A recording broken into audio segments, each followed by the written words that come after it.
Στο Ζάκρο, το οποίο απασχολεί εδώ και πάρα πολλούς μήνες τους κατοίκους της επαρχίας Ιτίας, αλλά και γενικότερα την κοινή γνώμη, κρίνει ότι πρέπει να πάρει θέση. Με βάση λοιπόν τις γνώμες ειδικών πιστεύουμε ότι ο παραλιακός δρόμος είναι παράνομος. Ως εκ τούτου καμία παρέμβαση στο δρόμο αυτό δεν μπορεί να έχει τα στοιχεία της μονιμότητας. Η μοναδική λύση για νόμιμο δρόμο είναι η υφιστάμενη από ετών μελέτη της ανατολικής παράκαμψης, η οποία βρίσκεται και στην τεχνική υπηρεσία του Δήμου Σιτίας. Μέχρι να πραγματοποιηθεί η παραπάνω λύση θα πρέπει να εξασφαλιστεί η προσβασιμότητα με το ήδη υπάρχον οδικό δίκτυο, χωρίς την τοποθέτηση εμφανών ογκόληθων, οι οποίοι αλλοιώνουν αισθητικά την όψη της πόλης και περιέχουν εμφανώς το στοιχείο της μονιμότητας. Η παρέμβαση θα πρέπει να δημιουργεί συνθήκες επαναφοράς της παραλίας στην αρχική της κατάσταση. Η διατήρηση και η επαναφορά της παραλίας της πόλης αποτελεί ιστορικό, οικονομικό, πολιτισμικό στοιχείο για το Δήμο της Ιτίας.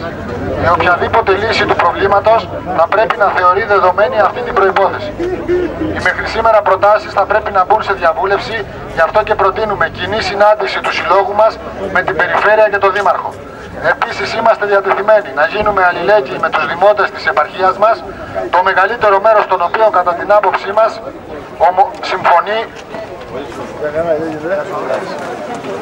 συμφωνεί με το γενικό πλαίσιο το οποίο αναφέραμε. Η ομόφωνη απόφαση των εργαζομένων είναι να γίνει αποκατάσταση της σύνδεσης Ιτία-Παλέκα-Στροζάκρο με μια εναλλακτική προσωρινή λύση, καθώς και μια γραπτή δέσμευση για την εφαρμογή της μελέτης της ανατολικής παράκαμψης. Επομένως θέλουμε δέσμευση, κανένας βράχος στην παραλία της Ιτίας.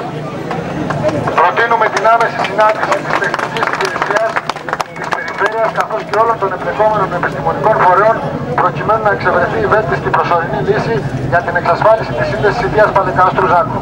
Είμαστε ανοιχτοί σε οποιαδήποτε συλλογικότητα, πολίτη ή φορέα της πόλης μας. Εκ του ΣΕΟΤΑ Νομούλας Ιδίου. Προς το Δήμαρχο και το Δημοτικό Συμβούλιο Ιτίας. Ψήφισμα.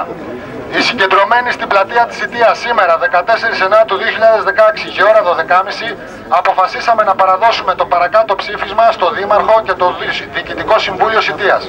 Ζητάμε 1. Άμεση ανάκληση της απόφασης βραχορυπής στην παραλία της Ιτίας. 2. Αξιολόγηση από μηδενική βάση και διαβούλευση με όλους που πρότειναν άλλες λύσεις για το πρόβλημα. Πρόταση Αναγνώστου, Μπελιμπασάκη, Καραμπά, πρόταση Κατσικαλάκη, πρόταση ΙΤΕ και οποιαδήποτε άλλη υπάρξει. 3. Άμεση αποκατάσταση με συμβατικό τρόπο της διαβατότητας της οδού Παλεκάστρου Ιτίας, ούτως ώστε να μην διακοπεί μεταξύ τους η κοινωνία. 4. Άμεση επικαιροποίηση της μελέτης της ανατολικής παράκαμψης που λύνει οριστικά το πρόβλημα της παραλίας. 5. Οποιαδήποτε πρόταση και αν υιοθετηθεί θα πρέπει να επαναφέρει την παραλία της Ιτίας στην πρώτερη κατάσταση και θέση της και να εξασφαλίζει τη φυσική της ανάπλαση. Επισυνάπτουμε τις υπογραφές των πολιτών που υποστηρίζουν το παραπάνω ψήφισμα, ανεξάρτητη δράση πολιτών ενάντια στη λιθορυπή.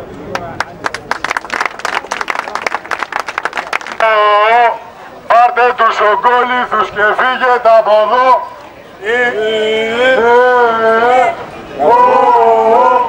Πάρτε τους ογκόληθους και φύγετε από εδώ.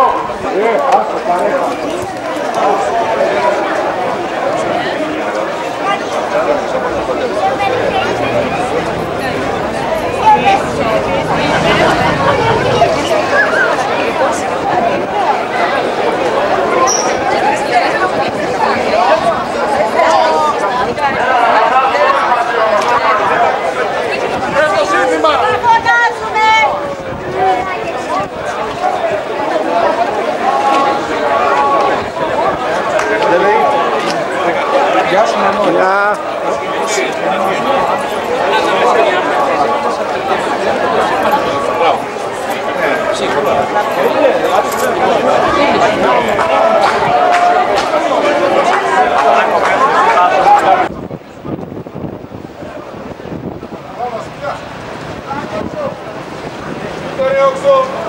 Με τα ίντερνετ πιο... Από πειράμα το θα κάνω. Αυτό είναι ο Λιώκος.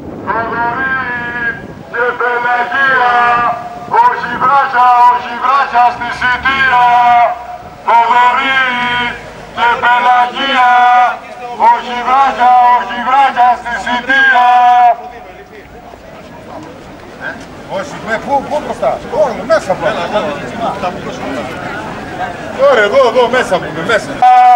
Και τα βράχια να τα φάει νομαρχία, παραλία στη Σιτία. Και τα βράχια να τα φάει νομαρχία, παραλία στη Σιτία. Και τα βράχια να τα φάει νομαρχία, παραλία στη Σιτία. Και τα βράχια να τα φάει νομαρχία, στη Σιτία. Και τα βράχια να τα φάει νομαρχία, παραλία στη Σιτία. Και τα βράχια να τα φάει νομαρχία. Πάρτε τους οκόλυθους και φύγετε από εδώ.